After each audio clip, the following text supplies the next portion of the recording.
बिस्मिल्लाहिर्रहमानिर्रहीम। आज का हमारा टॉपिक है फिलोसफी ऑफ लॉ में rule of law. Rule of law basically इसका जो पर्पस है या मीनिंग है उसको कहते हैं सुप्रीमेसी ऑफ लॉ। कि लॉ जो है, the law is above all the things. ये जो कंसेप्ट है सुप्रीमेसी ऑफ लॉ या the all the citizen are equal to law, या तमाम लोग जो हैं वो लॉ के सामने बराबर हैं।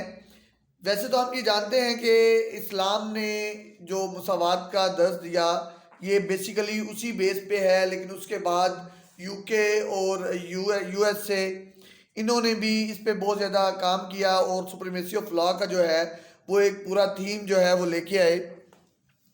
तो बेसिकली इंग्लिश कॉन्स्टिट्यूशन में, यूएसए के कॉन्स्टिट्यूशन में और यहाँ तक के पाकिस्तान के कॉन्स्टिट्यूशन में भी इसको अडॉप्ट किया गया।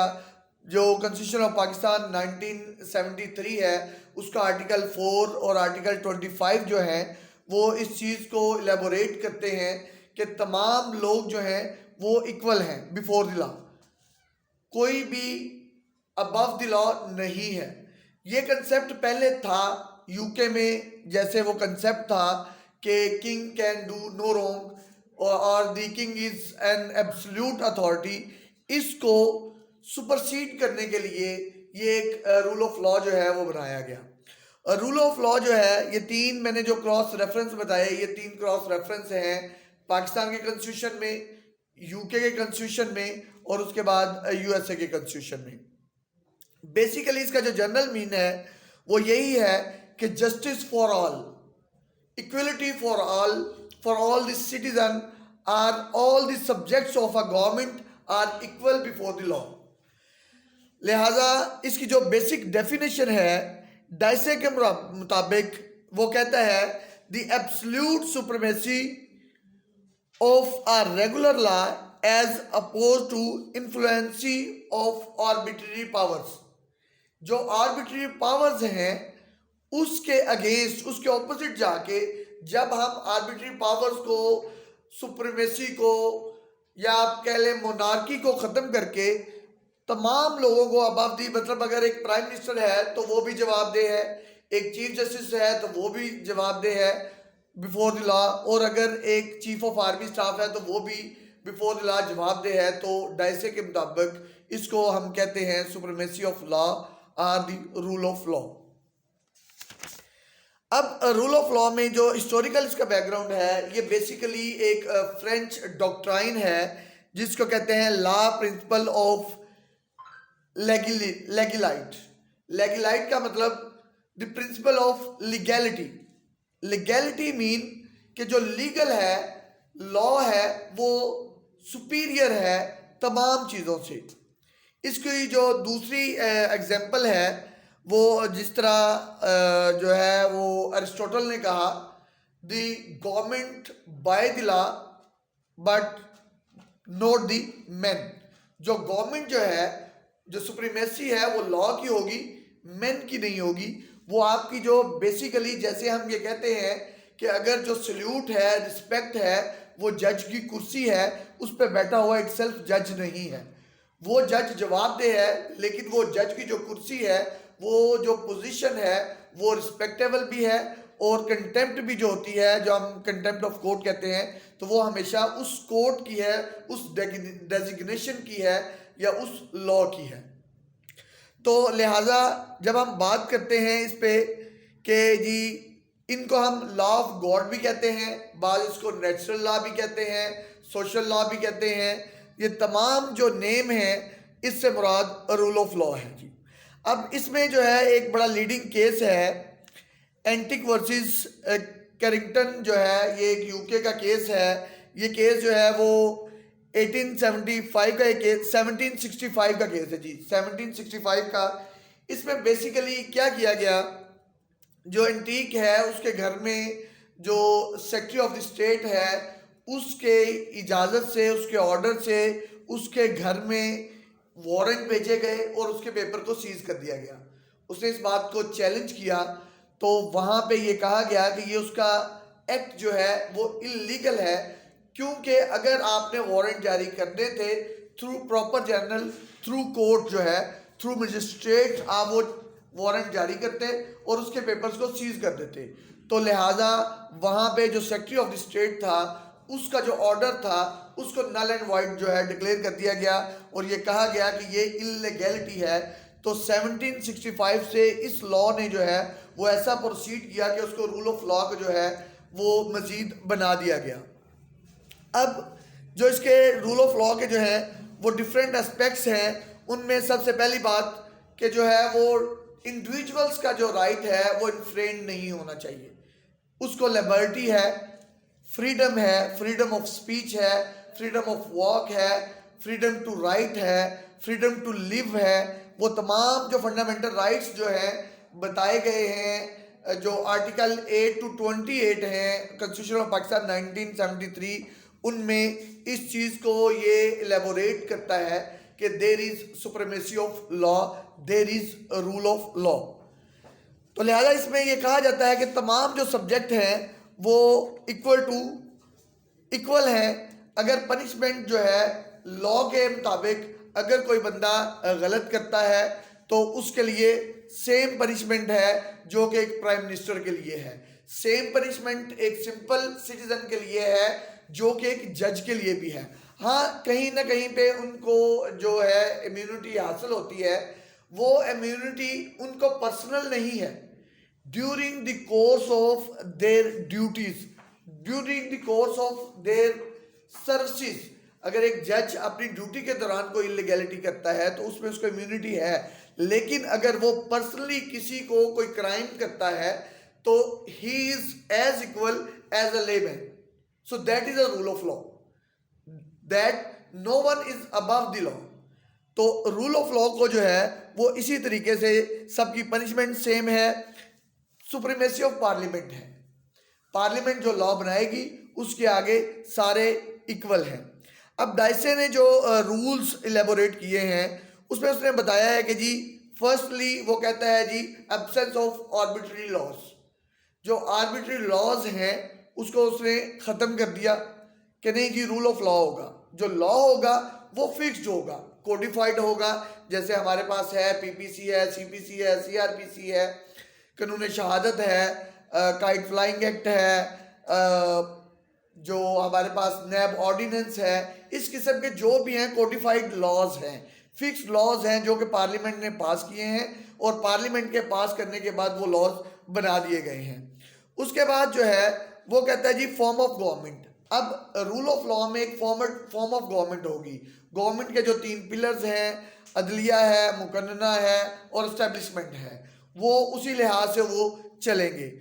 पनिशमेंट जो है वो अकॉर्डिंग टू लॉ होगी। ये नहीं है कि एक आम आदमी है आप उसको सजा दे दे, एक जो है वो ऑफिसर है उसके लिए आप कहेंगे नहीं जी ये जो है वो पॉसिबल नहीं है, या ये जो है वो इससे मुबर्रा है, ये इससे फ्री है, उसको ये नहीं किया जा सकता। Principle of natural justice, natural justice से मुराद क्या है कि आपने जो लॉ बनाया है wrong is wrong and right is right. Natural justice का मतलब ये है कि कोई कहाँ पे भी गलती करता है, आपका राइट इन्फ्रेंड करता है, मुझे किसी ने बोलने से रोका है तो मेरे पास ये पूरी जो है वो अथॉरिटी है कि मैं उसको जो है चैलेंज कर सकूं। अब बेसिकली डाइसे ये कहता है इक्वलिटी बिफोर द लॉ।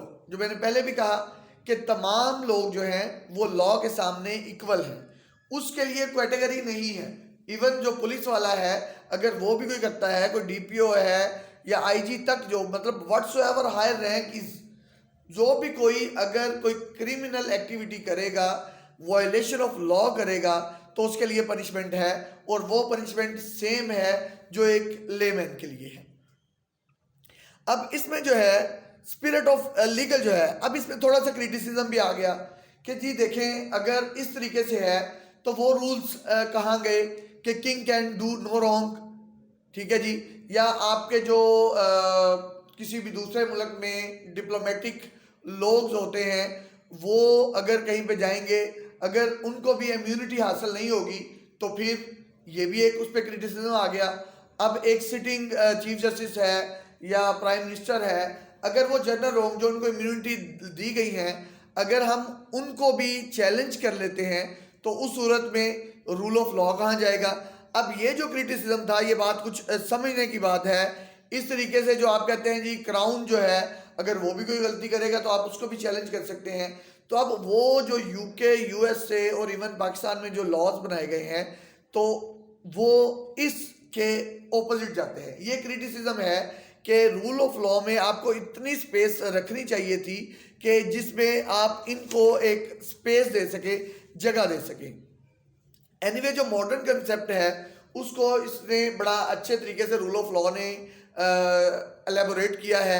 उसमें बताया है कि जी ये प्रिंसिपल जो हैं उनमें एक लॉ एंड ऑर्डर होगा, फिक्स्ड रूल होंगे। जैसे मैंने पहले कहा कि कोडिफाइड लॉज हैं, पीपीसी है, सीपीसी है, सीआरपीसी है, काइट फ्लाइंग एक्ट है, नैब ऑर्डिनेंस है, ये सारे कोडिफाइड लॉ हैं। एलिमिनेशन ऑफ डिस्क्रिशन, डिस्क्रिशनरी पास नहीं है। ये नहीं है कि आप चाहें तो एक क्रिमिनल को माफ़ कर दे और चाहें तो एक बेगुनाह को सजा दे दे, ऐसा नहीं है, क्योंकि ये एक जंगल का कानून कंसीडर होता है। अब उस जंगल के कानून को ख़त्म करके नेचुरल जस्टिस की हम बात कर रहे हैं, रूल ऑफ लॉ की बात कर रहे हैं, सुप्रीमेसी ऑफ लॉ की बात कर रहे हैं। तो सुप्रीमेसी ऑफ लॉ में नेचुरल लॉ और नेचुरल जस्टिस और उसके जो प्रिंसिपल हैं वो हैं, और उसके बाद जुडिशियल रिव्यू है। अगर एक जज ने गलत फैसला दिया है, आपके पास अपील का राइट है। अगर उन्होंने गलत दिया आप हाई कोर्ट जा सकते हैं, वो गलत है तो आप सुप्रीम कोर्ट जा सकते हैं। आपके पास जुडिशियल रिव्यू है, आपके पास अथॉरिटी है एक जज के ऑर्डर को चैलेंज करने की। लेकिन अब इसमें जहाँ पे कोई भी चीज़ होती है उसके कुछ एडवांटेजेस हैं, कुछ डिसएडवांटेजेस हैं। रूल ऑफ लॉ के एडवांटेजेस तो बहुत ज़्यादा हैं। एक स्मूथनेस है, सुप्रीमेसी ऑफ लॉ आ जाती है, इक्वलिटी आ जाती है। ये सारी चीज़ें जो है वो हमें नज़र आती हैं कि जी अगर इस तरीके से है तो आप अपनी पावर्स को कर्टेल कर रहे हैं, आप जजेस की, हायर अथॉरिटीज़ की पावर्स को कर्टेल कर रहे हैं कि आप ये काम कर सकते हैं but living with in the limits. आप उन लिमिट्स के बाहर नहीं जा सकते, उससे ज़्यादा आप नहीं कर सकते। तो वो कर्टेल कर रहा है आपकी डिस्क्रिशनरी पावर्स को, आपके जो अख्तियार का दायरा है उसको कम कर रहा है। इसके साथ गवर्नमेंट पावर जो है वो बाउंड रहती है। ये नहीं है कि गवर्नमेंट जो मर्जी कर दे, जैसे मर्जी कर दे, ऐसा नहीं है। गवर्नमेंट जो है वो जवाबदेह है, रिस्पॉन्सिबल है, तमाम इदारे रिस्पॉन्सिबल हैं एक दूसरे को। जो पार्लियामेंट है उसको जो है जुडिशरी देख सकती है, जुडिशरी जो है वो आगे तमाम एस्टेब्लिशमेंट है वो पार्लियामेंट को। तीन मुख्तलिफ इदारे जो हैं वो एक दूसरे को जवाबदेह है और अपने हदूद के अंदर है कि वो काम करेंगे। इसके जो डिसएडवांटेजेस हैं वो पहले भी जो हमने कहा कि इसमें थोड़ा सा ये आ जाता है कि जुडिशियल कंट्रोल जो है उसको मिसप्लेस कर दिया गया, पावर्स ऑटोमेटिकली वो बढ़ जाती हैं। एक जज जो है वो सिटिंग प्राइम मिनिस्टर को, हमारे पास बहुत सारे केसेस हैं, यूसुफ रजा गिलानी साहब हैं, इमरान खान का जो है वो मैटर है, तो जुडिशरी जो है वो उनकी पावर्स इसमें स्ट्रॉन्ग है। आर्मी की इंटरवेंशन वो वैसे ही हमारे सामने है। तो इस तरीके से अगर हम रूल ऑफ लॉ को भी लेते हैं तो कुछ इदारे कुछ एक्स्ट्रा ऑर्डिनरी स्ट्रॉन्ग हो जाते हैं, कुछ इदारे जो है वो रह जाते हैं। बहरहाल ओवरऑल जो रूल ऑफ लॉ है वो एक अच्छी इस्तिलाह है, एक अच्छा कंसेप्ट है, और गवर्नमेंट को रन करने के लिए या किसी भी स्टेट के अफेयर्स को रन करने के लिए जो रूल ऑफ लॉ है वो एक बहुत ट्रैक है एक अच्छा।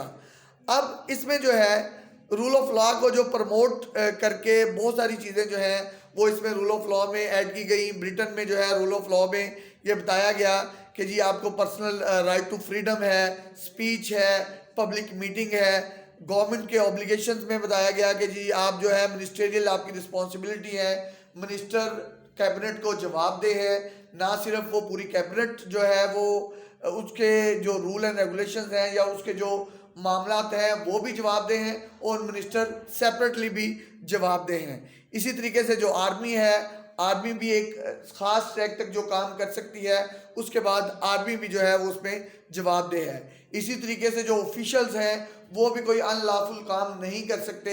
ऑफिशियल्स की भी जो लिमिट है वो चाहे गवर्नमेंट ऑफिशियल उसमें पुलिस में है, कि मुख्तलिफ इदारों में हैं तो वो एक लिमिट्स के अंदर रह के अपना काम करेंगे, अगर वो कोई गलत करेंगे तो उसका वो जवाबदेह हैं। अब रूल ऑफ लॉ जो है वो उसमें सबसे पहले जो चीज़ कही गई है वो सुप्रीमेसी ऑफ द पार्लियामेंट है।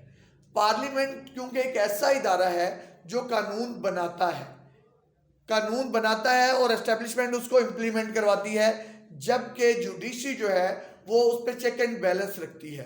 तो पार्लियामेंट की जो सुप्रीमेसी वो ज़रूरी इसलिए है कि अगर पार्लियामेंट सुप्रीम होगी तो वो जो लॉ बनाएगी वो विद द फुल फ्रीडम बनाएगी, और उसी को देखते हुए अब इसी तरीके से जो डेमोक्रेसी का जो रूल है वो रूल ऑफ लॉ है। पाकिस्तान में भी मैंने कहा कि पाकिस्तान में हमारे पास जो आर्टिकल 4 है कॉन्स्टिट्यूशन का, वो है जी, no person shall be prevented from doing that which is not prohibited by law. कोई भी इंसान जो कि कानून उसको करने से नहीं रोकता, कोई भी इंसान उसको नहीं रोकेगा, जो लीगल है वो कर सकता है, ये आर्टिकल 4 जो है वो कहता है। और उसके साथ कहता है जी कि कोई भी इंसान जो है, किसी को भी इंसान को उसकी लाइफ से, लिबर्टी से और उसकी बॉडी से या उसकी रेपुटेशन से डिस्टर्ब नहीं किया जाएगा, अनलेस एक्सेप्शन क्या है कि लॉ रिक्वायर्स, लॉ उस पर कुछ रिस्ट्रिक्शन इम्पोज कर रहा है। आप लिबर्टी पे हैं, आप वॉक कर सकते हैं, जब मर्जी निकल सकते हैं, लेकिन अगर दफ़ा 144 लग जाती है, एमरजेंसी लग जाती है, तो ये जो आर्टिकल 4 है या 25 है, ये कुछ देर के लिए सस्पेंड कर दिए जाते हैं for the time being, for the emergency. जो आर्टिकल 25 है वो कहता है जी तमाम जो सिटीज़न हैं वो इक्वल हैं, तमाम शहरी जो हैं वो इक्वल हैं बिफोर द लॉ। इसमें कोई नहीं है मैं एडवोकेट हूँ, कोई डॉक्टर है, कोई इंजीनियर है, कोई आईजी है, या कोई आर्मी मैन है, या कोई जज है, सब, इवन एक मजदूर है, तो तमाम लोग, हम में से कोई भी अगर कानून को वॉयलेट करेगा तो उसके लिए सज़ा एक ही है जो सबके लिए है। तो लिहाजा rule of law mean, conclusion में यही है कि रूल ऑफ लॉ मीन हमने यही देखना है कि जो नेचुरल जस्टिस है वो प्रिवेल करेगा, गवर्नमेंट जो है उसके इदारे हैं वो लिमिट्स में हैं, उनकी आर्बिट्री पावर्स, उनकी डिस्क्रिशनरी पावर्स हैं बट महदूद हैं। तो लिहाजा सुप्रीमेसी ऑफ लॉ और रूल ऑफ लॉ जो है यही ज़रूरी है।